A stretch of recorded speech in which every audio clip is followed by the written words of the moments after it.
읽겠습니다. 시작. 내가 또 보고 들으니 공중에 날아가는 독수리가 큰 소리로 이르되 땅에 거하는 자들에게 화가 있으리로다. 이 외에도 세 천사의 불 나팔 소리를 인함이라 하더라. 우리 9장 1절 또 읽겠습니다.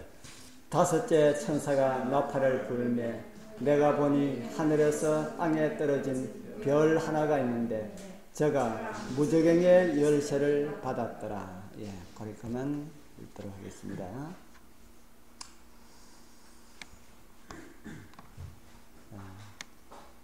우리 성도님들 잘 지내셨습니까?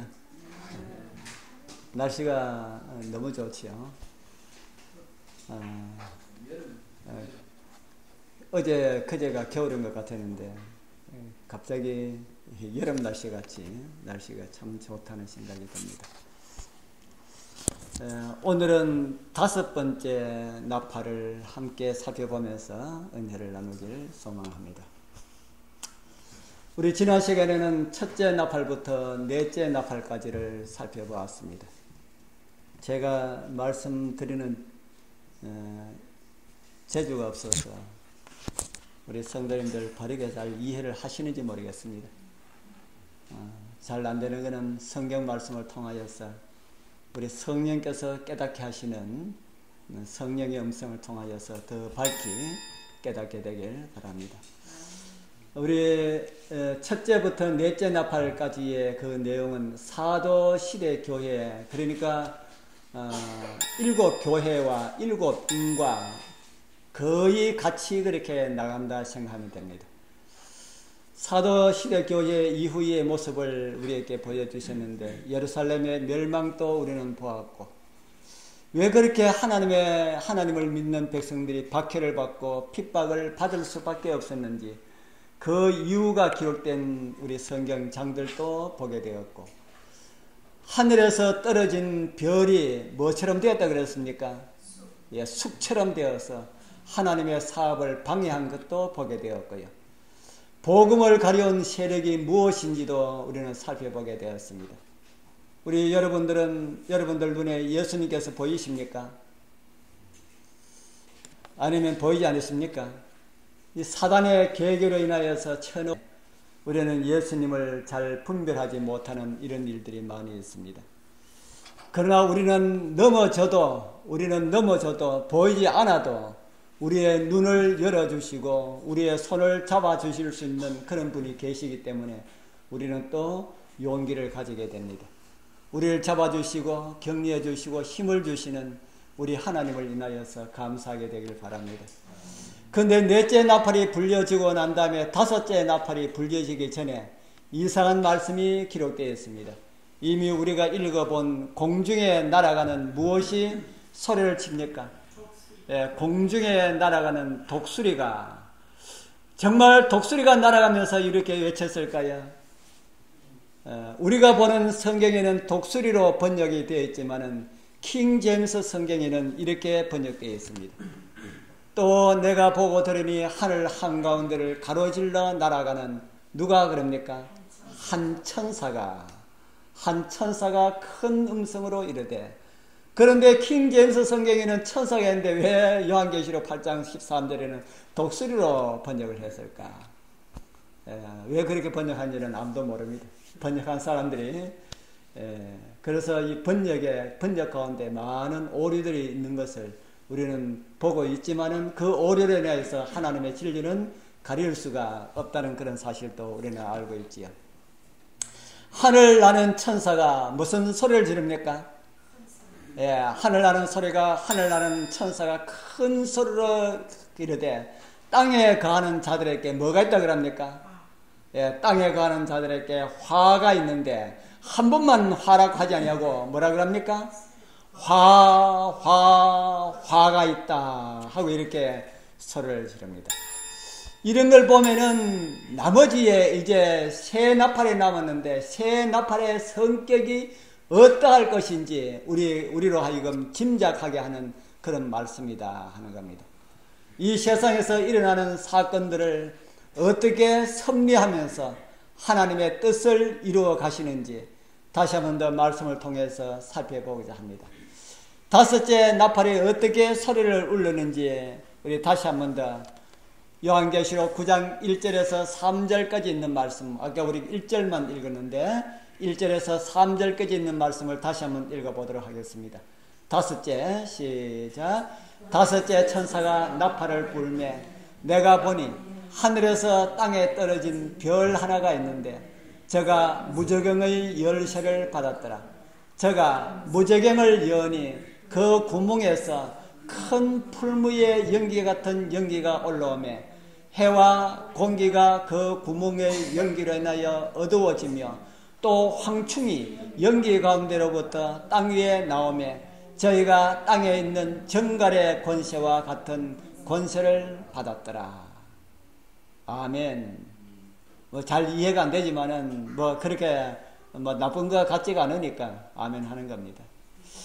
다섯째 천사가 나팔을 불 때에 요한은 무엇을 보았습니까? 하늘에서 별이 떨어지는 것을 본 것이 아니고 뭘 보았습니까? 이미 떨어진 별을 보았다. 이미 떨어진 별을 보았습니다. 언제 별이 떨어졌습니까? 별 떨어졌다는 이야기 들어보셨습니까? 다른 날 말고요. 우리 저녁에, 금요일 저녁에 별 떨어진 이야기 들어보셨습니까? 7 나팔 중에 떨어진 별에 대한 기록이 있습니다. 우리 지난 시간에 이미 살펴봤는데 요한계시록 8장에 그 내용이 나옵니다. 요한계시록 8장 10절에 보면은 몇째 천사가요? 셋째 천사가 나팔을 부으니 횃불같이 타는 큰 별이 하늘에서 어떻게 됐다고요? 하늘에서 땅에 떨어졌다. 그렇게 말합니다. 이 별을 무엇이라고 제가 말씀을 드렸습니까? 이 별, 성경은 이 별을 무엇으로 성경은 해석합니까? 이미 찾아봤기 때문에 제가 성경절을 올리지 않았습니다. 성경에서 별은 천사로 많이 이렇게 상징적으로 우리에게 가르쳐주고 있습니다.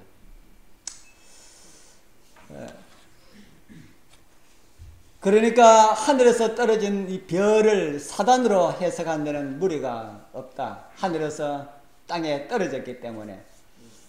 그런데 이 천사가 하늘에서 떨어졌는데 저가 무엇을 받았다 합니까? 위에 있는 성경절입니다. 하늘에서 땅에 떨어진 별 하나가 있는데 저가 무엇을 받았다 그럽니까? 저가 무저갱의 열쇠를 받았다. 무저갱이 무엇입니까? 무저갱. 무저갱은 무저갱을 설명하기가 참 곤란합니다. 바로 그 곤란한 그 자체가 뭔가 하면은 무저갱입니다. 공허하고 텅 비고 어둡고 깜깜하고 깊고 이런 것을 통틀어 가지고 하는 말을 한 단어로 하는 말이 헬라어로 무저갱이다라고 하는 그런 말입니다. 무저갱. 이 무저갱의 열쇠를 누가 받았다고요? 사단이 받았다. 사단. 다른 말로 하면은 어두움의 권세의 열쇠를 받았다. 사단은 어두움의 열쇠를 가지고 있는 것을 하나님께서 허락을 하셨습니다. 얼마 동안 허락을 하실까요? 예수님 오실 때까지만 허락하십니다. 예수님 오실 때까지만 허락하셨다가 예수님께서 오시면은 그 열쇠를 어떻게 합니까? 예수님께 반납하고 자기가 그 무저갱에 갇히게 되는 그 모습을 우리는 요한계시록 20장에서 보게 됩니다. 그래서 이 사탄은 어두움의 왕자라는 이런 별명을 가지고 있습니다. 이 열쇠를 가지고 어떻게 한다 그랬습니까? 그 다음 성경절에 보면은 저가 어떻게 한다고요? 그 열쇠를 가지고 어디를 열었습니까? 무저갱을 여니 그 구멍에서 뭐가 나왔다고요? 풀무의 연기 같은 연기가 올라오며 해와 공기가 그 구멍에 연기로 인하여 어두워지며 요한계시록을 이제 조금 하니까 여기 내용을 설명 안 해도 대충 이해가 되지 않습니까? 해와 공기가 무엇일까?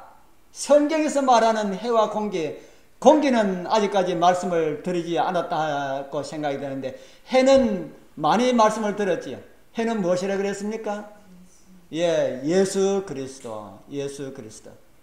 사단이 무저갱을 여니까 그 구멍에서 풀무의 연기 같은 연기가 올라왔다. 우리 여러분들은 연기로 인하여서 해와 공기가 어두워졌던 그런 경험들 해보셨습니까? 연기가 얼마나 많은지 하늘의 해도 달도 다 가려오는 이런 경험들, 그런 경험들, 그렇게 좋은 경험이 아니지요. 셋째 나팔에서 사단이 하늘에서 떨어졌고, 넷째 나팔에서는 해가 3분의 1이 어두워지는 현상이 일어났습니다. 이제 다섯째 나팔에서는 해뿐 아니라 뭐까지 어두워졌다 그럽니까? 공기까지 어두워졌다. 해와 공기가 어두워졌다. 공기가 어두워지면은 어떨까요? 공기가 어두워지면은 이 공기가 어두워질 수 있는가? 공기가 뭘가 공기일까요? 하나님께서 만드신 창조의 둘째 날에 뭘 만드셨다 그럽니까? 궁창을 만드셨다 그럽니다. 그 궁창 안에 있는 이 공기들, 그러면은 이 공기라 하면은 궁창 안에 있는 모든 것을 다 가리키는 그런 말이다 하는 겁니다. 그래서 우리가 보이는 이 하늘 아래, 대지권 아래에 있는 모든 공기들, 모든 것들, 그것을 궁창이라고 한다. 그러니까 무저갱에서 나온 그 풀무의 연기가 어떻게 했다는 말입니까?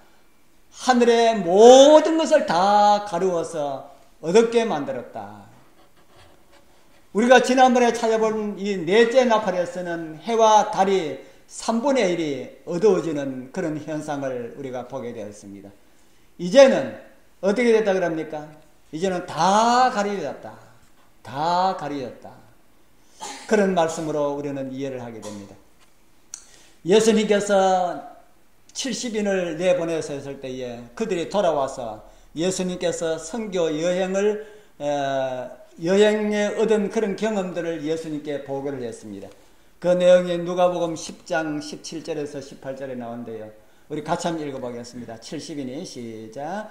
70인이 기뻐 돌아와 가로되 주여 주의 이름으로 귀신들도 우리에게 항복하다이다. 예수께서 이르시되 사단이 하늘로서 번개같이 떨어지는 것을 내가 보았노라. 옛날에 하늘에서 떨어진 별 사단은 이제 무저갱의 열쇠를 받아서 무저갱을 열어서 풀무의 연기 같은 연기로 하나님의 말씀을 가려워서 사람들로 하여금 말씀에 대한 분별력을 빼앗아 버렸다. 하나님의 말씀의 빛이 다 가려졌다 하는 말입니다. 그래서 온 세상이 어떻게 되어버렸습니까? 온 세상이 깜깜하게 되었다. 많은 사람들이 분별력을 잃고 하나님의 말씀을 바로 보지 못하고 거짓 교사들을 따라가는 그런 시대가 되었다. 그렇게 말합니다. 이사야 선지자는 그런 일들이 있을 것임을 이렇게 예언하고 있습니다. 이사야 60장 2절 또 같이 읽어보겠습니다. 보라 시작. 보라 어두움이 땅을 덮을 것이며 캄캄함이 만민을 가려오려니와 오직 여호와께서 내 위에 임하실 것이며 그 영광이 내 위에 나타나리니. 아멘. 여기 말씀하는 이 어두움도 물리적인 해를 가려워서 어둡게 되는 이런 흑암을 가리키는 것이 아닙니다. 진리가 가려워져서 진리가 없는 그런 흑암을 우리에게 말씀을 하고 있습니다. 진리가 없는 자들에게 이 말 흑암에 대해서 이사야는 다시 이렇게 또 말씀하고 있습니다. 마땅히 율법과 증거의 말씀을 쫓을지니 그들의 말하는 바가 이 말씀에 맞지 아니하면은 그들은 정령이 무엇을 보지 못한다 그럽니까? 아침 빛을 보지 못하고 이 땅으로 헤매며 공고하며 줄일 것이라. 그 줄일 때에 번jo하여 자기의 왕 자기의 하나님을 저주할 것이며 위를 쳐다보거나 땅을 구워봐도 환난과 흑암과 고통의 흑암뿐이려니 그들이 심한 흑암 중으로 쫓겨 돌아가리라. 이 세상에 얼마나 어두움이 심한가 하면은 말씀을 보고도 말씀을 깨닫지 못하는, 말씀을 보고도 무슨 말씀인지 그걸 이해하지 못하는 그런 시대에 오늘 저와 여러분들이 살고 있다. 우리 사랑하는 성도님들, 진리의 말씀을 우리가 저버리면은 흑암만이 우리를 가리고 있다는 그런 것을 잊지 말기를 바랍니다. 흑암 속에서 줄이게 될 것이다. 줄인다는 말씀도 음식이 없어서 줄이는 그런 말씀이 아니지요. 왜 줄입니까? 말씀으로 받아들여도 말씀인지를 알지 못하고, 그러니까 줄임은 더 심하다고 그렇게 우리에게 말씀을 하고 있습니다. 말씀을 인하여서 오히려 그 말씀 자체가 하나님을 저주하게 될 것이라고 기록하고 있는 말씀은 정말 두려운 그런 생각이 듭니다. 오늘 우리가 하나님의 말씀을 거절하면은, 양심으로 거절하면은 내일은 우리에게 어두움만이 있다, 그렇게 말합니다. 말씀이 나에게 주어질 때에 거절하지 말게 되길 바랍니다. 그렇게 하여서 흑암 중에 행하지 말기를 바랍니다. 종교 중세 이 시대를 종교 암흑 시대라고 그렇게 부르고 있지. 이방 종교와 기독교를 혼합한, 그렇게 해서 이 의의 태양의 신 예수님의 복음을 가리워 버렸고 진리를 왜곡시켜서 거짓 것으로 만들어 버렸습니다. 오늘 우리들도 말씀을 나의 것으로 만들지 않으면 거짓 것에 미혹될 수가 있다, 그렇게 성경은 우리에게 가르쳐주고 있습니다.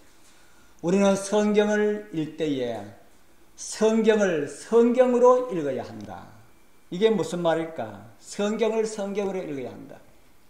성경을 성경으로 읽지 아니하고 성경을 내 생각으로 읽으면은 항상 빗나가게 됩니다. 여러 번 성경을 읽은 사람이라 할지라도 성경을 읽을 때는 내 생각을 가지고 읽으면은 봤던 거 또 보게 되지만은 하나님의 성령으로 성경을 읽으면은 아무리 여러 번 봤다 할지라도 생전 처음 보는 말씀처럼 성경을 그렇게 보게 됩니다.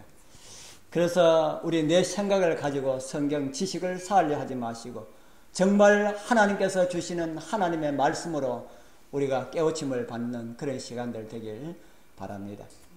어떤 우리 목사님이 교회 집사님에게 마태복음 5장 10절을 찾아서 읽어보라고 했습니다. 우리도 한번 읽어볼까요? 우리가 찾아가지고 제가 올리지 않았습니다.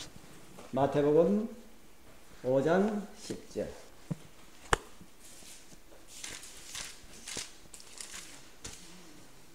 마태복음 5장 10절.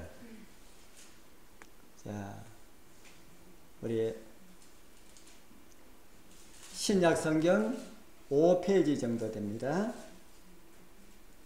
5페이지, 6페이지 정도. 자, 찾으셨으면은 5장 10절 우리 큰 소리로 한번 읽어봅시다. 시작.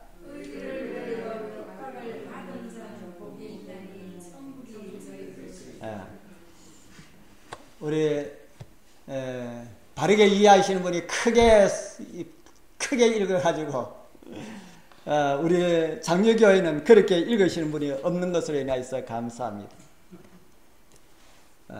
많은 사람들이 이 성경을 읽을 때에 어떻게 읽나 하면은 어를 위하여 핍박을 받는 자는 복이 있나니 이렇게 읽습니다. 그 집사님도 그렇게 읽었어요. 그러기 목사님이 한 번 더 읽으십시오 하니까 의를 위하여 핍박을 받는 자는 복이 있나니 한 번 더 읽으십시오. 이렇게 하기를 5번이나 하시겠다 그래.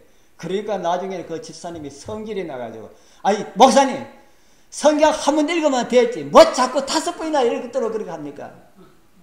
그러니까 한 번 더 읽어보실랍니까? 하니까 이제 안 해요. 그러니까 목사님 하는 말이 제가 왜 성경을 자꾸 읽으라 하겠습니까? 하니까 전 몰라요 하니까 집사님이 성경을 바르게 읽지 않기 때문에 그렇게 읽으라고 한 겁니다. 했답니다. 뭐가 바르게 아닌데요. 다시 한번 차근차근 읽어보십시오. 의를 위하여 핍박을 받는 자는 복이 있나니. 또 그래 읽어요. 그게 받는 자입니까? 받은 자입니까? 그렇게 물어보니까 받은 자네요. 받은 자네요. 그 집사님은 평생 성경을 읽을 때 어떻게 읽었어요? 의를 위하여 핍박을 받는 자니. 그렇게 내 생각으로 읽으면 그렇게 읽을 수 있다 하는 겁니다. 그래서 우리는 성경을 읽을 때에 기도하기를 오 하나님이시여 내 생각으로 읽지 아니하고 성령으로 말씀을 읽게 해 주옵소서. 이렇게 우리는 기도하고 읽어야 될 것이라는 생각이 듭니다.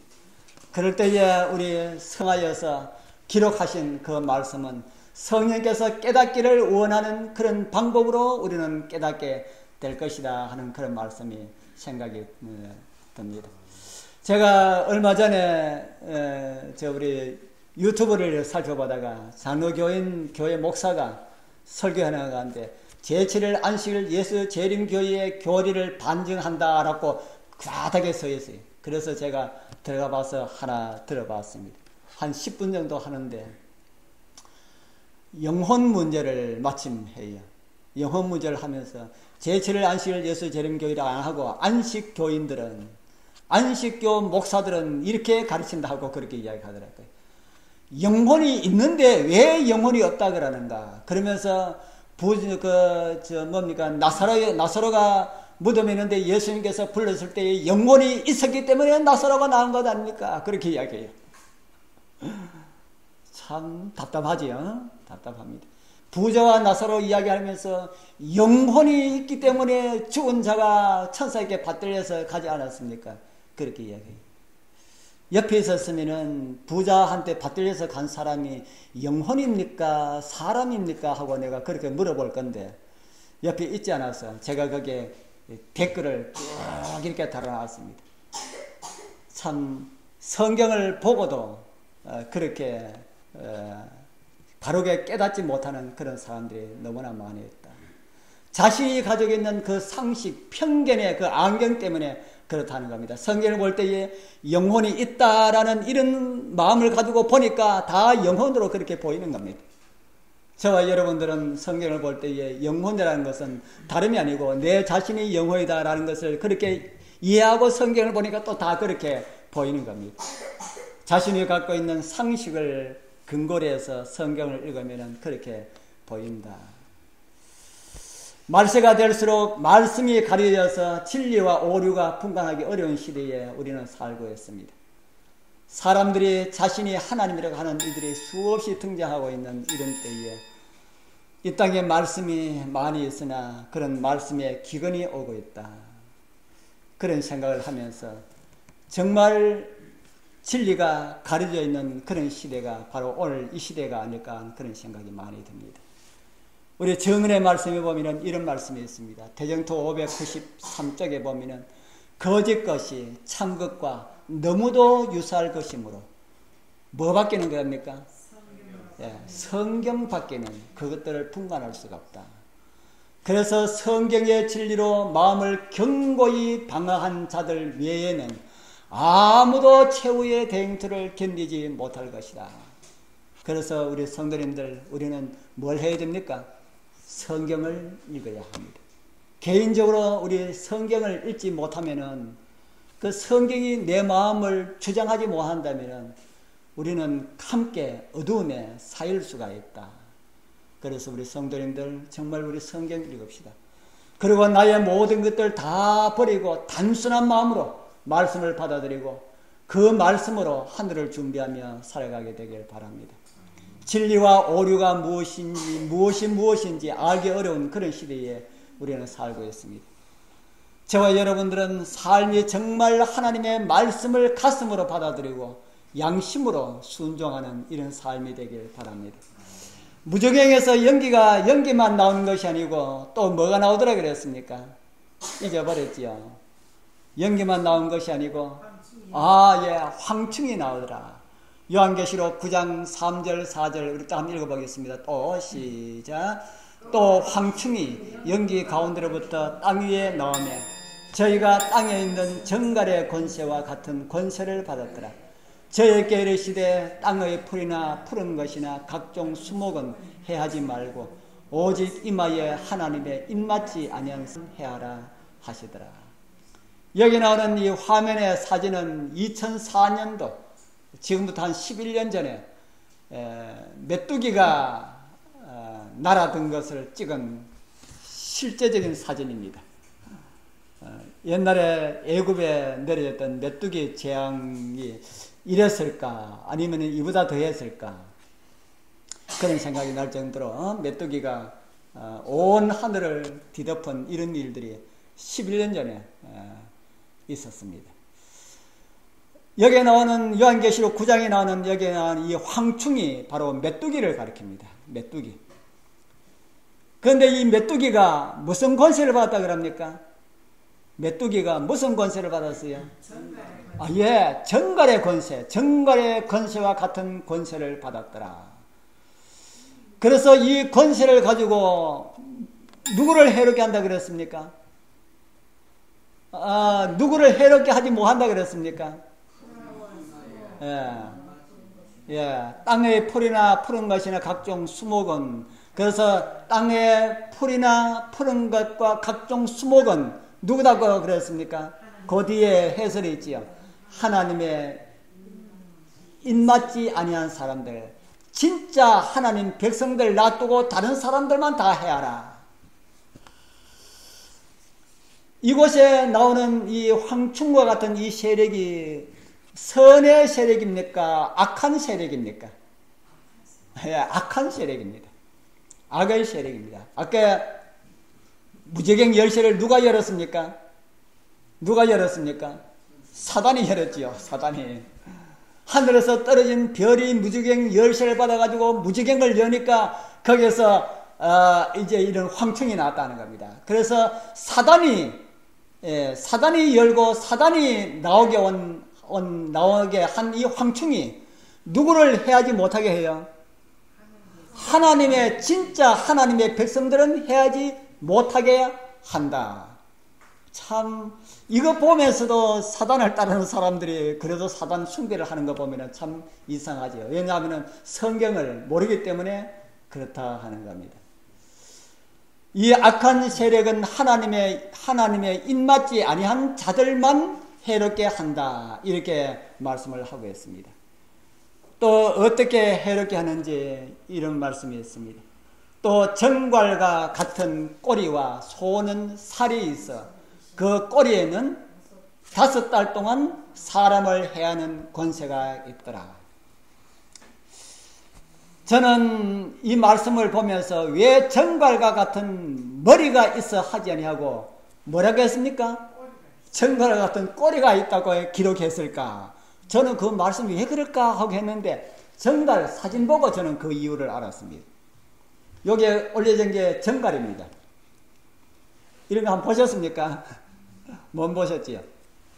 머리가 있습니까? 없습니까? 정갈에 머리가 있습니까? 없습니까? 예? 정갈 머리가 어디가 머리입니까? 정갈은 이 머리가 없어요. 머리하고 몸하고 같이 붙었습니다. 그리고 머리가 어떻게 독을 내뿜는다든지 깨문다든지 이렇게 하질 못해요. 정갈은 무엇으로 힘을 씁니까? 꼬리로 탁 하면서 꼬리로 탁 쏘고 합니다. 그러니까 정갈의 힘은 어디 있어요? 꼬리에 있다. 정갈의 힘은 이 꼬리가 있다. 머리는 있는지 없는지 그렇지 않습니까? 그리고 꼬리가 상당히 몸에 비해서 크다 하는 생각이 듭니다. 그래서 악의 세력은 이 꼬리를 가지고 해롭게 한다. 그런데 이 성경에는 이 꼬리와 관련된 말씀을 기록하고 있는 말씀이 있어서 우리 성경 이해를 더 좋게 합니다. 이사야 9장 5절 한번 읽어보겠습니다. 말씀을 생각하면서 머리는 시작. 머리는 곧 장로와 존귀한 자요 꼬리는 곧 거짓말을 가르치는 선지자라. 머리는 하나님을 믿는 하나님의 백성들을 가리키는 말이고 꼬리는 뭐라 그럽니까? 꼬리는 거짓 선지자. 그래서 정갈이 왜 머리가 없는지 이제 이해가 되겠습니까? 진짜 곤충 정갈 말고 성경이 말하는 정갈과 같은 이 해롭게 할 이 세력이 왜 머리가 없는지 이사야 9장 15절에 말하고 있지 않습니까? 머리는 하나님의 백성이기 때문에 하나님의 참 백성이기 때문에 정갈에는 머리가 없다. 꼬리뿐이다. 꼬리는 뭐랄까요? 꼬리는 거짓말을 가르치는 거짓 선지자다. 그래서 무적행에서 나온 이 황충은 정갈과 같은 꼬리로 소는 살로서 입맞지 않은 자들을 해한다. 하나님의 백성들은 해하지 아니하고 하나님의 백성들을 아는 사람들을 해한다. 이제 감이 잡히지 않습니까? 하나님의 백성들 말씀으로 무장한 자들은 거짓 선자가 어떤 것을 가져와도 넘어갑니까? 안 넘어갑니까? 안 넘어가기 때문에 해롭게 못한다는 겁니다. 그러나 하나님의 말씀이 없는 사람들은 이름뿐인 그리스도인들은 거짓 선지자들을 가져가면 아이고 예 아무개를 갖다 줘도 예 하다가 이제 그렇게 되게 되는 것이죠. 꼬리는 거짓말을 가르치는 그런 선지자다. 그렇게 말씀을 하고 있습니다. 성경을 그들의 지침서로 삼는 이들은 한 사람도 괴롭힘을 당할 이유가 없다 하는 겁니다. 말씀 안에 있는 자들은 해할 능력이 없기 때문이다 한 겁니다. 사단이 검은 먹구름으로 하나님의 밝은 말씀을 가리어 어둡게 할 때에 그들의 신뢰하던 말씀이 우리의 방패가 될 것이다 합니다. 진리의 하나님께서 우리의 하나님이 되시고 지켜주실 것이기 때문에 우리는 그런 권세를 두려워할 필요가 없다 합니다. 더욱이 누가복음에는 이런 말씀을 우리에게 주셨습니다. 같이 한번 읽어볼까요? 시작. 내가 너희에게 정갈을 밟으며 원수의 모든 능력을 제어할 권세를 주었으니 너희를 해할 자가 결단코 없으리라. 아멘. 정갈과 같은 꼬리가 사람들을 괴롭힐 때에도 하나님의 입맞은 사람들은 괴로워 죽기를 구하는 것이 아니라 오히려 뭘 바른다 그럽니까? 정갈을 밟아버린다. 정갈을 바른다. 정갈을 밟으며 원수를 지향할 능력을 하나님께서 주실 것이다. 정갈을 바른다는 이 말씀은 우리가 뭐 정갈 그걸 발로 바른다는 이런 말씀이 아니겠지요. 하나님의 말씀으로 진리를 옳게 분별해서 오류를 거짓을 드러내는 그런 것을 의미한다. 그렇게 생각이 됩니다. 그들은 죽기를 구하는 사람이 아니라 생명을 구하는 사람이다. 요한계시록 14장에 나오는 14만 4천인의 특징을 말씀하실 때에 뭐라고 했습니까? 그들은 어린 양이 어디로 인도하든지 따라가는 자들이다. 상식을 따르는 사람들이 아니라 말씀 되시는 예수님께서 진리의 성경 말씀으로 인도하실 때에 말씀만을 따르는 이들을 가리키는 그런 말이다 하는 겁니다. 우리 사랑하는 성도님들, 말씀이 어디로 인도하든지 따름으로 시온산까지 주님 계시는 그 산까지 함께하는 우리 귀한 성도님들 다 되길 바라면서 말씀을 마치겠습니다.